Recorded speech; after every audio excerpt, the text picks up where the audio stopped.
Boa tarde a todos. É emocionante estar aqui, posso dizer a vocês. Eu vi a minha amiga Lúcia entrando agora e vieram várias memórias, né?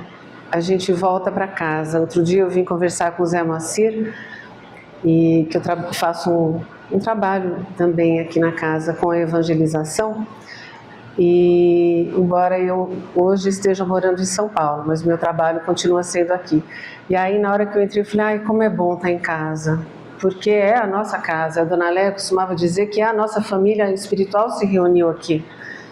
Então não é à toa que eu entrei aqui pela primeira vez há 30 anos e apesar de ter voltado a morar em São Paulo, eu nunca saí. Porque a gente cria raízes no lugar que nos acolhe e que nos ensina. Eu estava conversando com o Zé Moacir agora, a dona Léa, eu não vou dizer tinha, vou dizer tem, né? Porque ela continua. Ela tem uma autoridade moral que, assim, com a presença dela, ela nos colocava no eixo. Eu me lembro que ela entrava, ela estava aqui no salão, a gente não ouvia um pio. E nos estudos era a mesma coisa. Graças a Deus, né? Porque é assim que a gente aprende, que a gente se mantém e que a gente consegue seguir adiante, né, seu Adilson? Queridíssimo. Vamos lá, gente. Eu pedi para a Cléia, quando ela falou, como é que você quer que te apresente? E aí ela foi falando, é isso, tá bom. Eu falei, Cléia, mãe, eu sou mãe, eu acho que a parte mais importante é ser mãe, da minha vida é ser mãe. Eu sou mãe de 3, de 38, 34 e 30. Então, assim, missão de educar, não vou nem dizer missão, né? Mas responsabilidade de educar é alguma coisa que a gente leva para sempre. E é sobre isso que a gente vai conversar hoje. A visão espírita sobre as responsabilidades na educação. Então vamos lá, primeira pergunta, quem aprende e quem educa? É simples, todo aquele que estiver disposto a aprender ou a educar. Nós não vamos falar aqui de educação formal. A educação formal, é claro, ela segue regras, ela segue a hierarquia, ela segue uma série de situações que são inerentes ao trabalho dos educadores nas escolas, nas universidades, em outros cursos. Mas aqui nós vamos falar principalmente, e que é o mais importante, da educação que a gente aprende na primeira escola, no primeiro ambiente que nos educa, que é o nosso lar, que é a nossa família. É aí que as coisas começam a acontecer. Educar é ensinar o outro a evoluir. E quem é este outro? É o meu próximo. E quem é o meu próximo? É todo aquele com quem eu me encontro. Posso conhecer ou não? Mas aí como é que eu vou educar? A gente vai ver que tudo que nós aprendemos não foi o que nos falaram, mas foi o que nos mostraram. Porque a maior educação está no exemplo. E a gente vai ver por quê. A relação educativa, ela pode se dar, então, em qualquer relação humana. De pais para filhos, entre irmãos, de filhos para pais, como de filhos para pais? Opa! Nós somos espíritos imortais e nós trazemos a cada encarnação os ensinamentos que foram ficando gravados no nosso espírito.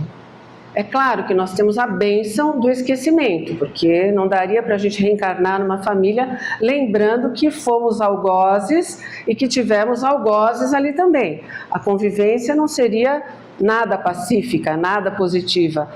e não haveria o amor incondicional. Talvez houvesse uma convivência pacífica por interesse. E não é isso que Deus espera de nós, né? Então, como nós trazemos esses ensinamentos gravados no nosso espírito, quem é que diz que os meus filhos não são mais velhos do que eu, espiritualmente falando? E, consequentemente, tem mais ensinamentos do que eu adquiri. Pode? Pode, claro que sim. A gente vai e volta, né? A gente está indo e voltando. Quantas encarnações já tivemos e quantas ainda vamos ter, graças a Deus. Quantas oportunidades. É como uma escola, né, gente? Você vai um trimestre, outro trimestre, chega no final do ano, você não alcançou a nota, na universidade a mesma coisa, aí você tem outros recursos para passar para uma outra série, aí você tem a recuperação, aí você tem a segunda época. O que são essas oportunidades? São oportunidades de ajuste no aprendizado. Na vida é a mesma coisa. Só que essas oportunidades nos são dadas por Deus. E aí, assim, não aprendeu, você tem a oportunidade de voltar e refazer. Agora, nem sempre este refazer é tão simples como o refazer um ano letivo na escola. Talvez a gente precise de alguma coisa mais dura, mais incisiva para aprender de fato, né? Talvez apenas algumas lições não sejam suficientes. Talvez a gente precise de experiências mais árduas, né? Que são, logicamente, para o nosso bem.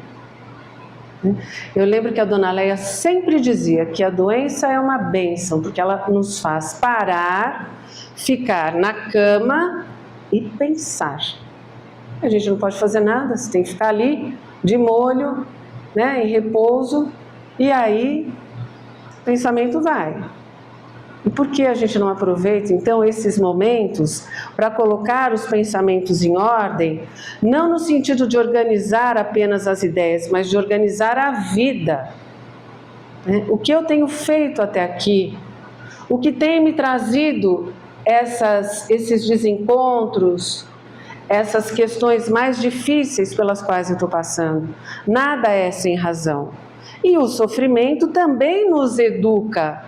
Portanto, os problemas que vivemos no dia a dia, eles são uma forma de educação que Deus encontrou para nos dizer: acorda, a lição está passando, o ano letivo está indo. A encarnação está indo. E não dá para a gente perder uma encarnação, não dá. Porque a fila para voltar é grande e a gente não sabe quando a gente vai conseguir voltar para refazer. Ah, mas será que quando a gente está do outro lado a gente fica querendo voltar para refazer? Porque é muita coisa. É muita coisa. A gente acha que faz as coisas certas, a gente acha que faz todo bem, mas a gente não faz todo bem que a gente pode fazer.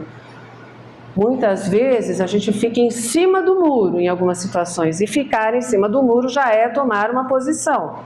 Portanto, estou me omitindo de fazer alguma coisa que eu poderia estar fazendo de maneira melhor em benefício do outro, como a gente falou no começo, ou do próximo. Em primeiro lugar, em meu benefício. A gente sabe que quando a gente ajuda, quando a gente faz a coisa certa, somos nós os primeiros beneficiados.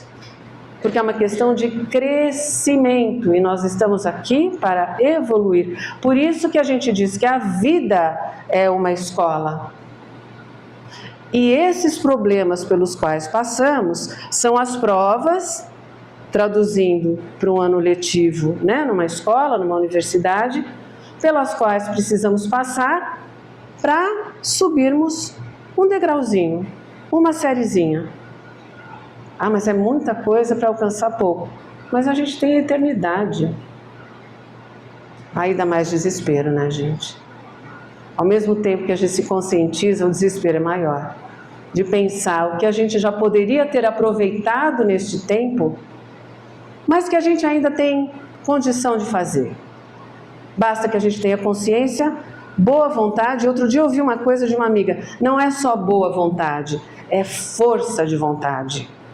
Porque você ter boa vontade, isso te induz a pensar alguma coisa positiva. Agora, a força de vontade, ela está ali para te fazer vencer seus próprios vícios, seus próprios nãos, né? Ai, mas eu vou ter que levantar agora, vou ter que sair agora para fazer isso. Não, eu entendo que eu tenho que fazer, eu entendo que eu tenho que realizar tal coisa, mas vou ter que ir agora. Isso é a força de vontade, a boa vontade eu tenho. Mas a boa vontade não vai me mover.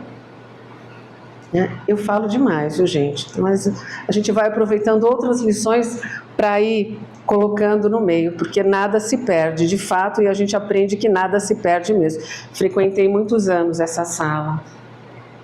A gente sai e volta, né, Mara? Uma hora a gente aprende. Se não é pelo amor, é pela dor, mas a gente aprende, graças a Deus. Então, gente, quando a gente volta a falar de educação, a gente sabe que um espírito mais evoluído é o espírito responsável por aquele que está iniciando a sua jornada, né? Ou que tem mais dificuldades para assimilar aquelas questões todas que a vida nos traz. E educar não é alguma coisa assim tão simples. A gente fala, eu tenho os meus filhos, eu educo muito bem. O que é educar, afinal? Se é levar a pessoa que está sob a minha responsabilidade, auxiliar essa pessoa no seu crescimento, então isso é muito mais do que passar conhecimento. Então eu sei que educar é uma coisa e instruir é outra. E qual é a diferença disso? Quando eu estou instruindo, eu estou passando conhecimento. Quando eu estou educando, eu estou fazendo tudo isso com amor. Existe um livro do Dr. Isamitiba, que vocês devem ter ouvido falar já, Quem Ama Educa, é um clássico aí que a gente usa na psicologia, na pedagogia. Quem ama, educa mesmo. Quem ama não passa a mão na cabeça. Quem ama não dá jeitinho. Ah, mas é duro ser firme com o filho. É, por isso que educar dá trabalho. Por isso que criar filho não é tarefa fácil. Ah, mas eu não sei se eu tinha vocação para ser mãe ou pai. O filho está aí. Não dá para abandonar. Tem quem faça isso? Tem. Mas a responsabilidade fica para ser cumprida. De uma maneira ou de outra ela vai ser cumprida, tenho certeza. E a gente sabe disso, porque a gente vê acontecer, né? Então, quando a gente fala que amar e educar são ações associadas, é justamente porque educar não é apenas instruir, não é apenas ensinar. Educar não é querer que o outro faça aquilo que eu estou determinando. É saber entender as necessidades do outro e, principalmente, saber entender o tempo do outro. Quando a gente fala em termos de escola, em questões pedagógicas, didáticas, um professor em sala de aula, seja qual for o nível de escolaridade desses alunos, ele tem que respeitar o tempo desses alunos, porque senão ele não vai conseguir atingir aquele aprendizado que ele almeja com a turma toda. Não é assim?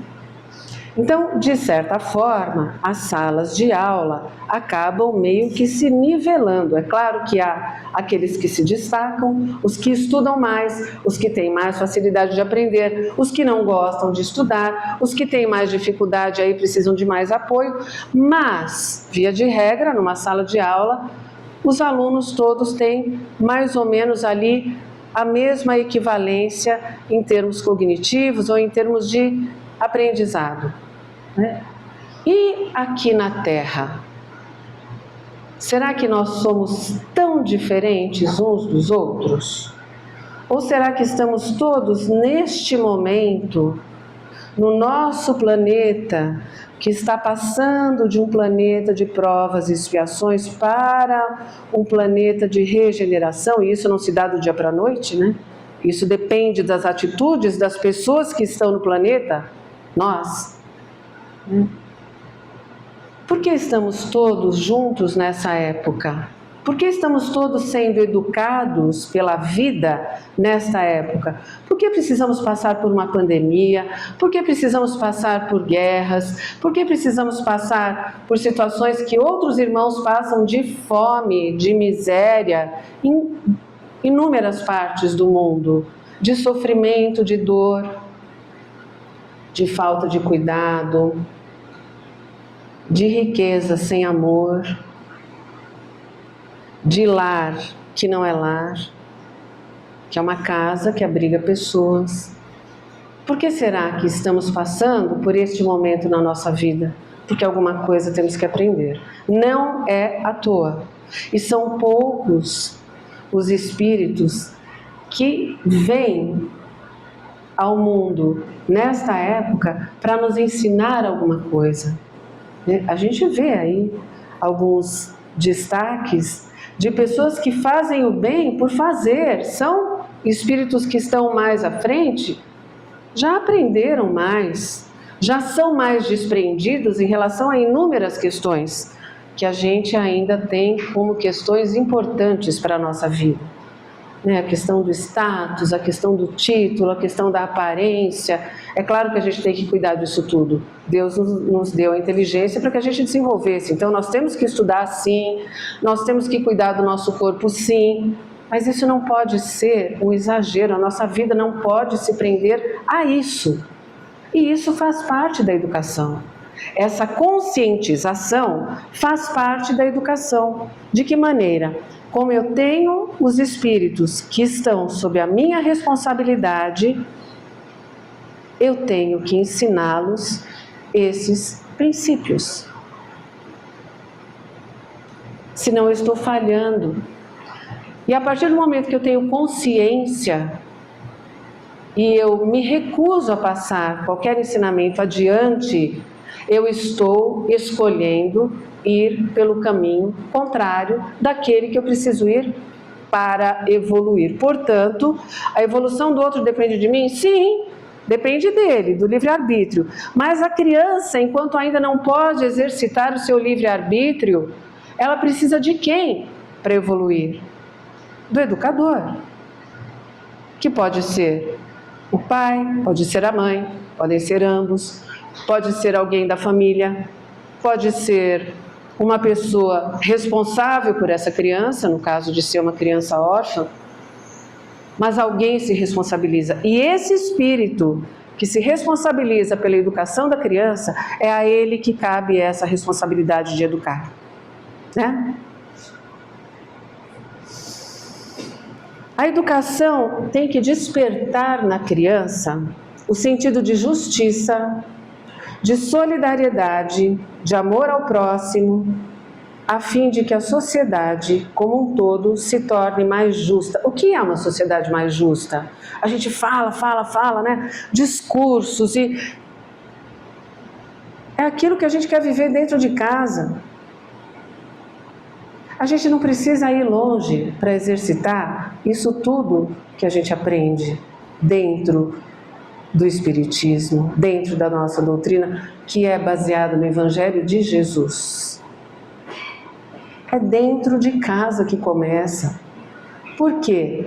Normalmente, nós reencarnamos com aqueles espíritos a quem devemos, ou que nos devem, não importa, mas que são os espíritos que vão nos levar à evolução.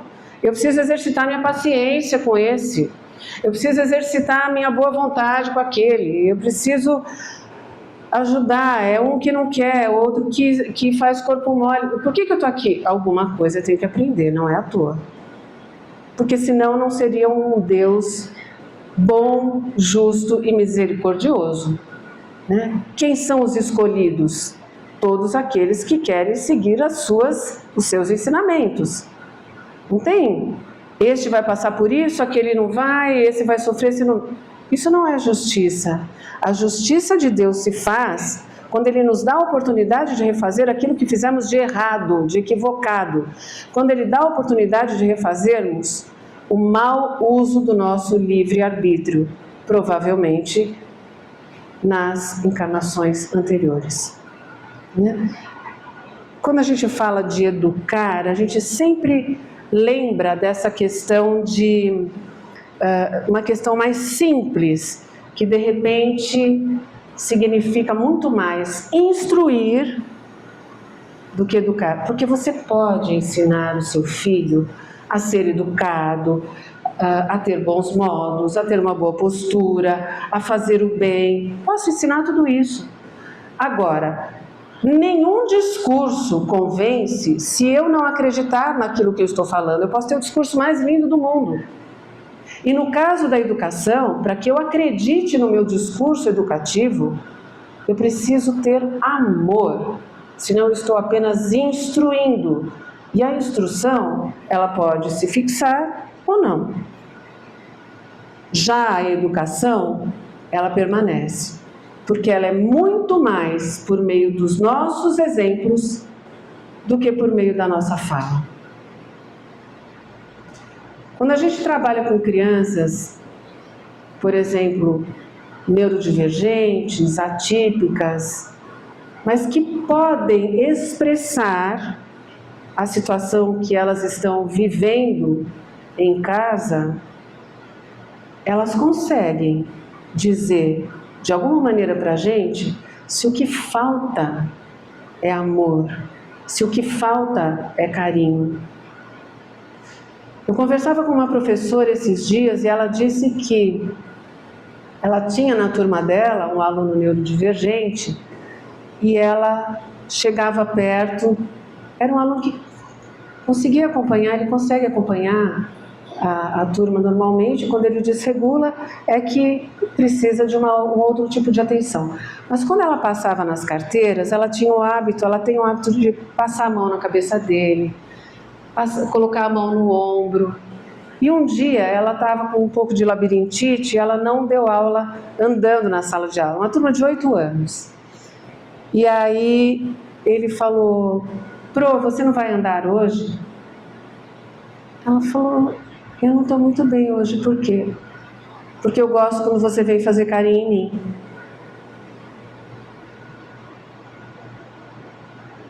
Dói, né, gente? É claro que é gostoso você receber carinho, mas a ponto do aluno perceber que o único lugar que ele recebia carinho era na sala de aula, e aí a gente sabia que era por uma questão de trabalho, dos pais, de ausência, viagem, enfim, uma necessidade da família. Mas a criança sente. Agora, é claro que a gente não vai aqui criticar o estilo de vida, não é isso. Porque o que conta quando estamos com os nossos filhos é a qualidade de atenção que a gente dá. Então não dá para eu estar com meu filho e estar no celular. E a nossa sociedade está movida pelo celular. É mentira, gente? Nós estamos movidos por isso. Muitas vezes a gente está num restaurante, a gente vê mãe com celular, pai com celular, as crianças com celular, porque os pequenos querem celular. É errado? Não, não é errado. Assim como foi quando foi construído o avião, não era errado, mas a maneira pela qual ele foi utilizado, que levou Santos Dumont a fazer o que fez, é porque ele viu a invenção dele, que era para unir as pessoas, sendo usada para jogar bombas. Então, assim, o celular ele deve ser usado para unir as pessoas, não para isolá-las no mesmo ambiente. E é isso que acontece. Por quê? Porque facilita a vida, e a gente gosta de facilidade. Não é que esteja errado, é que a gente está usando de maneira errada. Nós estamos dando importância para outras questões. E isso faz parte da educação. Por quê? O exemplo que eu dou para os meus filhos é o que eles vão continuar fazendo. E eles não foram entregues a mim nesta vida por acaso. Com certeza eu tenho alguma dívida com esses espíritos. Então eu estou tendo a oportunidade de refazer isso. Ah, mas é só com filhos? Então não, com todas as pessoas com quem eu convivo. Todas as pessoas com quem eu tenho oportunidade de conviver, seja no trabalho, seja na vizinhança, seja na família, uma vez que estamos todos na mesma sala de aula, que é esta época neste planeta. Para que o planeta evolua, é necessário que todos nós evoluamos. Senão nós não vamos sair do lugar. E quando o planeta de fato passar para um planeta de regeneração, a gente vai querer reencarnar aqui. Só que se nós não tivermos cumprido tudo aquilo que nós temos que cumprir como currículo, a gente vai ter oportunidade de recomeçar num planeta que não seja tão evoluído quanto a Terra vai estar. E será que a gente quer isso? Para depois voltar e começar tudo de novo aqui? Por isso que as reencarnações não devem ser perdidas jamais. A gente não sabe quando vai ter outra oportunidade de estar aqui. E não é só por nós. Nós somos responsáveis pelas pessoas que estão à nossa volta. Porque, mais uma vez dizendo, o que educa é o nosso exemplo. As nossas palavras podem instruir. Se eu falo para fazer uma coisa e eu faço o contrário, vocês podem prestar atenção. Quem tem criança em casa, quem trabalha com educação, você diz uma coisa, você faz outra, a criança não vai pelo que você diz, ela vai pelo que você fez. E ainda vai falar, ué, mas você não falou que não podia? Você não falou que não podia comer na sala de televisão? Você não falou que não podia comer doce antes do almoço?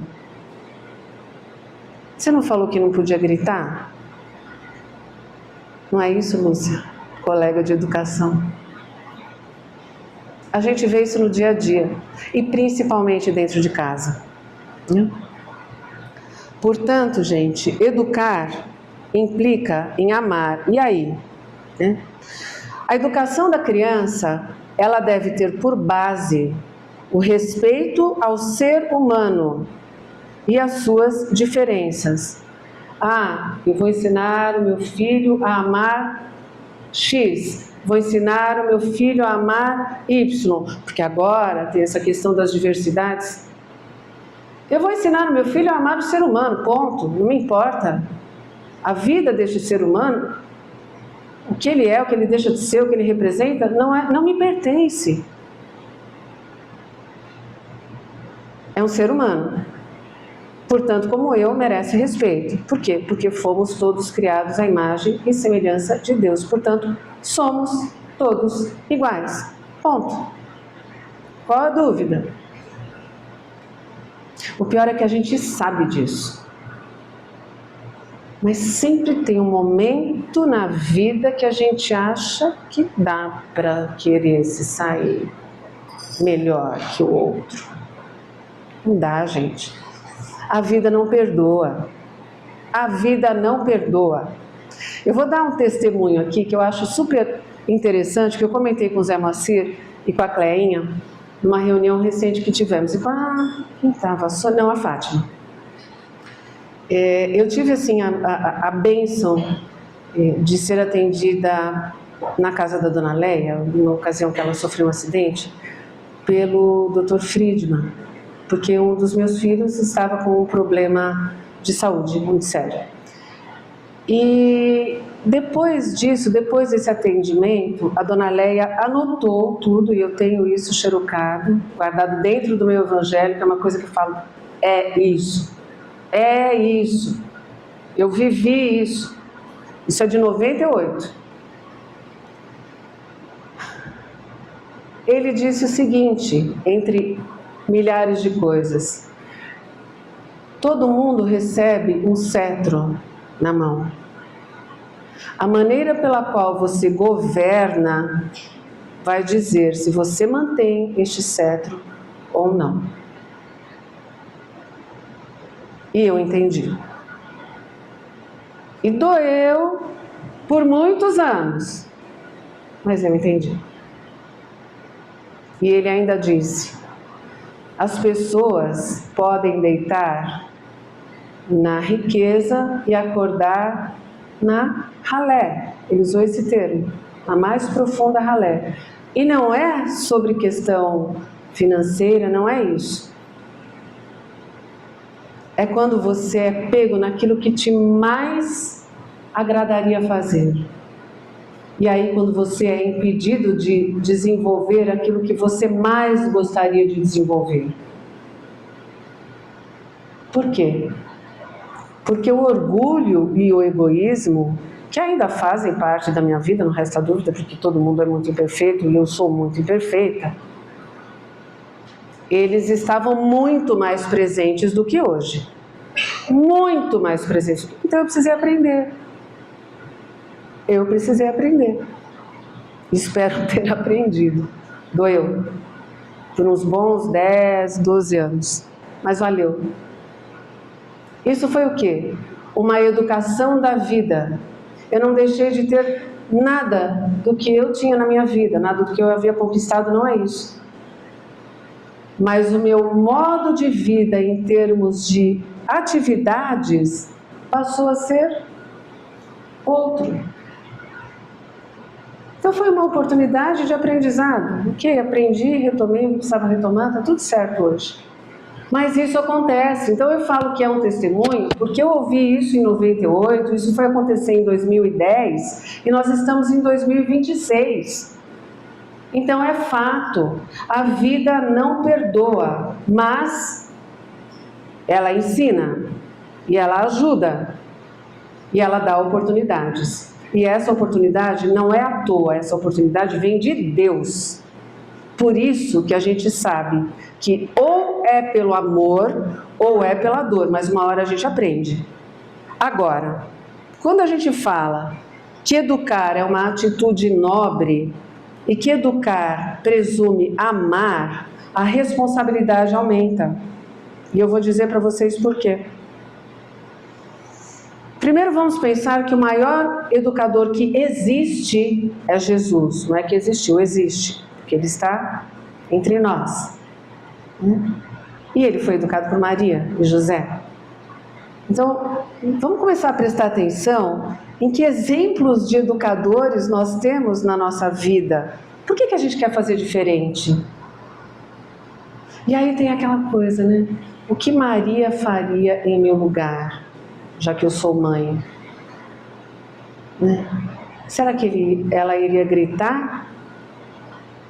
Será que ela iria perder a paciência? Será que ela iria abandonar, abrir mão, dizer para mim deu? Difícil seguir o exemplo, né, gente? Agora imaginem a gente agindo de uma maneira diferente, os filhos vendo. Se a gente sabe que o exemplo de Maria, que o exemplo de Jesus são os exemplos a serem seguidos, e a gente não segue tendo consciência disso, imagine uma criança que ainda não tem o livre-arbítrio e que segue os nossos passos. Dentro de casa, na escola, onde for. Por isso que educar é uma tarefa difícil e de responsabilidade. E não dá para dizer, eu adoro dar aula. Talvez a gente adore instruir, porque educar presume outra coisa. A paciência em primeiro lugar, acima do conhecimento específico. E Jesus nos ensinou da melhor maneira possível, que foi o quê? Por meio das parábolas. Para quê? Porque Ele sabia que cada um tinha o seu tempo de aprender. E que nós não conseguiríamos entender tudo aquilo que Ele tinha para nos dizer se Ele falasse de maneira direta. Porque se hoje, que nós estamos nesse estágio evolutivo, ainda não conseguimos agir como Ele nos ensinou, imagine há 2000 anos. Que coisa desesperadora. Mas para Ele não foi. Para Ele não foi. Tanto que Ele continua nos ensinando até hoje. Que exemplo de paciência, né, gente? Não dá nem para pensar. E a didática da educação dele foi o quê? A simplicidade. Para que todo mundo tivesse acesso àquilo que ele queria passar. Então Jesus nunca foi prolixo. Jesus nunca falou demais, ele nunca falou além daquilo que precisava, porque a autoridade moral incontestável dele falava por si. Então ele falava e agia, não deixava dúvida. Jesus não fazia acordos, Jesus não dava jeitinho, ele nunca passou a mão na cabeça de ninguém, e todo mundo que conviveu com ele o amou. E nós que não convivemos, também o amamos. Então imaginem a grandeza desse Espírito, cujas atitudes nos atingem até hoje. Para pensar, né, gente? Para pensar. Tanta coisa para falar, eu acho que eu vou começar a dar uma acelerada, porque senão não termino hoje. Todo aprendizado nosso fica gravado no nosso espírito, né? Então, de uma encarnação para outra, a gente vai amealhando o conhecimento. E aí a gente esquece, mas aquilo está gravado. Então, tem aqueles insights, né? Ah, parece que eu já vi isso, parece que eu já vivi isso. Mas eu tenho certeza que não é assim. Tem algumas questões que a gente começa a ler, às vezes, quando a gente começa, né, principalmente os estudos espíritas, e mesmo agora, que a gente fala assim, eu tenho certeza que é isso, eu sabia que era isso. Claro, porque eu já aprendi lá atrás. Isso ficou gravado no meu espírito. O que a gente aprende não se perde. A gente tem esquecimento do que viveu. Mas o aprendizado fica gravado. Agora, imaginem quando você educa uma criança, o que fica gravado na cabeça dela, o que ficou gravado nas nossas mentes, porque todos somos crianças. A gente sabe o que ficou gravado, de bom e de ruim. As memórias que nós temos da nossa infância são a base da nossa educação. E é isso que nós trazemos até hoje. Talvez a gente tenha tristeza, talvez a gente tenha muita alegria, talvez a gente tenha medo, talvez a gente tenha receio de realizar alguma coisa, às vezes algum trauma, infelizmente, mas a gente se lembra disso que ficou de vivência da infância. E esse aprendizado que nos levou a diferentes atitudes, ele está gravado no nosso espírito e vai nos acompanhar para outras encarnações. É só assim que nós evoluímos. É só assim que nós evoluímos, não tem outra maneira. Passando pelas experiências da melhor maneira possível. Ah, é tendo sucesso? Não. É não temendo. É não abrindo mão. É não deixando de fazer. Ah, amanhã eu resolvo. Amanhã você resolve? Amanhã será que a gente acorda? Ai, que medo. Se não resolver aqui, vai resolver do outro lado. Talvez aqui seja mais fácil, porque a gente ainda está em contato, né? Aquela passagem que Jesus nos diz para nos entendermos com o nosso irmão, enquanto ainda estamos a caminho com ele. O que ele quer dizer com isso? Aproveite a encarnação para refazer o que você precisa refazer. Se reconcilie com o seu irmão, porque você não sabe quando vai haver outra oportunidade. Que irmão? Irmão de família, irmão de sangue? Não. Nós, irmãos, filhos de Deus, encarnados neste momento na Terra. Uma hora a gente volta para se reconciliar. Agora imaginem, quando a gente conseguir se reconciliar com todo mundo. Nossa, mas é difícil. É muito mais difícil, porque quantas encarnações já houve? Então, quantas pessoas a gente ainda tem para se reconciliar? Mas imaginem, aí eu acho que o planeta vai estar entrando mesmo na fase de regeneração, né? Porque as pessoas vão se olhar de maneira diferente. As crianças não têm condição de acessar o livre-arbítrio. Quando é que elas passam a ter condição de escolher o que elas querem? Quando elas foram educadas. Então não dá para deixar, eu não levo meu filho na evangelização, e agora eu vou puxar a sardinha para o meu lado. Vou. Eu não levo meu filho na evangelização, porque depois ele escolhe. Depois quando? E ele escolhe o quê? Se eu estou na casa espírita, vejam o tamanho da nossa responsabilidade. Eu estou na casa espírita recebendo todos os benefícios que eu preciso e até benefícios sobre os quais eu nem imagino. Né? Porque a gente perde aquilo que a gente acha que precisa e a gente recebe aquilo que a gente precisa. Mas tem coisas que são trabalhadas que a gente não imagina, porque a gente não fica sabendo o que se passa lá dentro, né? Graças a Deus. Então a gente ia sair daqui mais deprimido que saber de tudo que a gente já fez de errado, né? Se a criança não tem condição de exercer o livre-arbítrio, eu estou aqui recebendo os meus benefícios todos, por que é que eu não dou a oportunidade para o meu filho não precisar passar por isso e aprender pelo amor e não pela dor, como eu estou aprendendo no tratamento de desobsessão? Graças a Deus que eu tenho uma casa que me acolhe, que me ensina, que me faz estudar, que tem um monte de gente chata que fica falando, pegando meu pé, né? Fala mais que a boca, a tarde inteira. Que bom, né, gente? É sinal que a casa se importa conosco. É sinal que alguém teve uma vez a boa vontade, a força de vontade de lutar contra tudo aquilo que ia contra, que rezava contra, e se propôs a criar uma casa espírita cujo mote é o estudo e a disciplina. Isso a gente não esquece nunca, que é uma coisa que a Dona Léa sempre falou. Estudo e disciplina. O fenômeno é o que menos importa. O fenômeno espírita é o que menos importa. Porque a gente não precisa mais de provas. E os primeiros fenômenos espíritas, eles vieram como provas para as pessoas incrédulas acreditarem que aquilo de fato era verdade, que havia vida após o desencarne e que o mundo espiritual conseguia se comunicar conosco. Para isso que aconteceram os fenômenos espíritas em vários lugares do mundo ao mesmo tempo, no século XIX, a época de Kardec.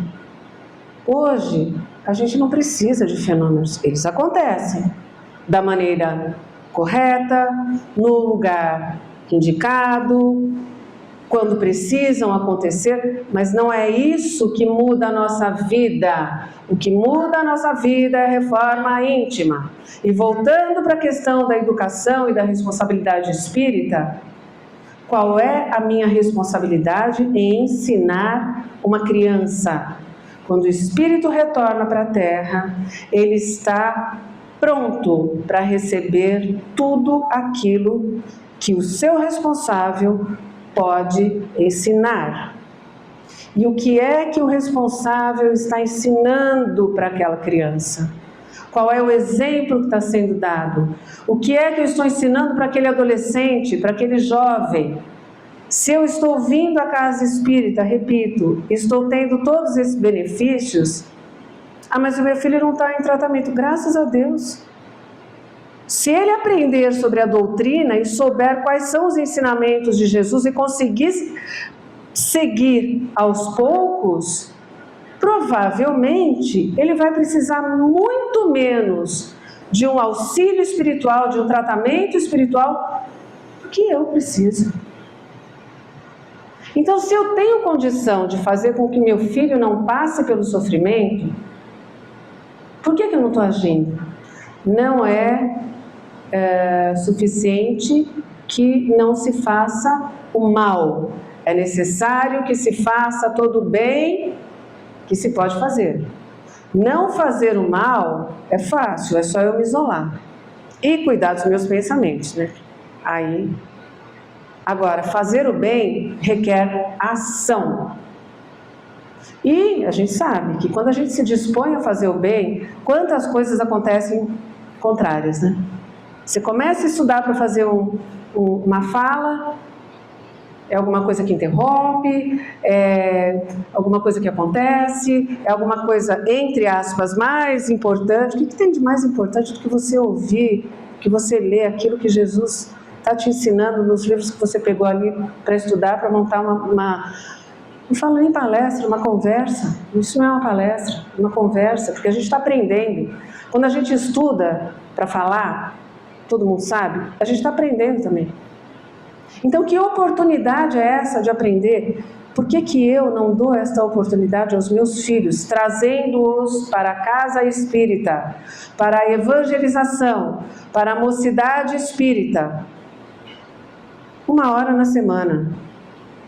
Não é só no Consolador. A casa espírita tem esse programa. Toda casa espírita tem o programa de evangelização. E por que é importante? Porque é a idade em que as crianças estão prontas para começar a aprender aquilo que a gente sabe que é importante para a vida. É para a vida. Por isso que não funciona eu vir assistir uma palestra, deixar o meu filho com uma pessoa que vai, logicamente, falar alguma coisa de benéfico, de positivo, porque tudo que a gente faz aqui dentro é baseado na doutrina espírita. Então ninguém vai contar uma historinha, um conto de fadas para o seu filho enquanto você está assistindo a palestra. Agora, é muito diferente de você trazê-lo sistematicamente à casa espírita para que ele aprenda os conceitos, para que ele aprenda os ensinamentos de Jesus, porque todo ensinamento da casa espírita se baseia no Evangelho. Por que eu não encaminho os jovens, os adolescentes, para a mocidade espírita? Eles discutem temas atuais. Eles discutem temas atuais, temas de interesse, temas que estão relacionados à idade deles. Não é uma doutrinação, não é isso. É falar sobre temas que eles vivem. Só que eles vão passar a ter um outro olhar para aquilo que eles estão vivenciando. E é aí que está a grande importância da educação. É você fazer com que as pessoas que estão sob a sua responsabilidade entendam que aquilo que você fala e aquilo que você traz para eles, aquilo tudo está de acordo com as suas atitudes, porque você já tem a consciência do uso do livre-arbítrio com base naquilo que você aprende, aprende na casa espírita. Então eu vou lá, assisto uma palestra, já aprendi. Quem é que aprende em determinado período da vida? A gente aprende até o último dia. E depois do desencarne a gente continua aprendendo. Porque o estudo continua no mundo espiritual, o trabalho continua no mundo espiritual. A gente tem um pequeno momento ali de refazimento. Eu falo pequeno porque o tempo lá é diferente. Então, 50 anos, 20 anos, 30 anos, um século, para nós é muito, para eles não. Para quem entende a eternidade já de uma maneira diferente, muito mais evoluída do que nós, 100 anos não é nada. E quantos espíritos a gente sabe, que são trazidos pelos estudos de André Luiz, de Emmanuel, de outros espíritos de escola que nos trazem esses ensinamentos, que passaram séculos aprisionados nas suas próprias atitudes, presos a um modelo mental que foi criado diante daquilo que eles trouxeram, que eles fizeram durante alguma encarnação. Então, a importância da educação é uma responsabilidade de todos nós. Não dá para negar.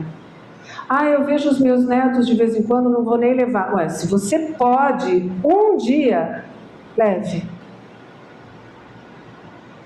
Eu trouxe os meus filhos, os meus 3 passaram pela evangelização. Não me arrependo. Claro que tem discrepâncias, tem problemas, tem escolhas equivocadas, todos temos. A gente que aprende pela dor teve, eles também. Mas a base ficou, gente. Essa base que vem dos ensinamentos de Jesus, ela tem que ficar. É sobre ela que a gente vai tecer todo o resto da nossa vida. Tudo, tudo, absolutamente tudo. Para finalizar, eu quero ler aqui para vocês. Pode ser? Já estamos 4 horas, né? Eu falaria, acho que tinha mais uns 20 slides. No livro do Chico, intitulado Emmanuel, que ele vai fazendo as perguntas e Emmanuel responde, e tem também os conceitos que Emmanuel traz. A gente tem uma passagem, que é a lição 31, que diz o seguinte, sobre a missão do Espiritismo, que é o que permeia os nossos estudos, que é o que permeia a nossa educação. E Emmanuel nos diz o seguinte: em vossos dias, o Espiritismo, que representa o Consolador prometido pelo Cristo aos séculos posteriores à sua vida no mundo, é uma extraordinária mensagem do céu à terra e faz-se necessário aquilatar-lhe o valor. Ainda existem multidões de espíritos rebeldes, porém, a consciência terrena, em suas características gerais, está agora apta a receber, depois de tantos anos de lutas, o conhecimento espiritual que lhe fará desprezar os últimos resquícios da materialidade inconsciente, aprendendo a discernir os seus erros. Espalhando a boa nova da imortalidade, a doutrina de amor abrirá novos horizontes à esperança dos homens, conduzindo-os à aquisição do tesouro espiritual, reservado por Deus a todas as suas criaturas. Quando os homens compreenderem o sentido de suas magníficas lições, o vosso planeta terá atingido uma nova fase evolutiva e o Espiritismo terá concluído entre vós a sua sagrada e gloriosa missão. Portanto, aqui está atestada a importância da educação espírita. Vamos aproveitar que nós estamos tendo a oportunidade de aprender e dar esta oportunidade às crianças, aos jovens, trazendo-os para a evangelização e sermos testemunho vivo daquilo que vivemos na casa espírita, por meio daquilo tudo que podemos usar como educação às pessoas que estão conosco, não apontando o dedo e ensinando, mas sendo exemplo. Que Jesus nos abençoe e mais uma vez obrigada pela casa nos acolher.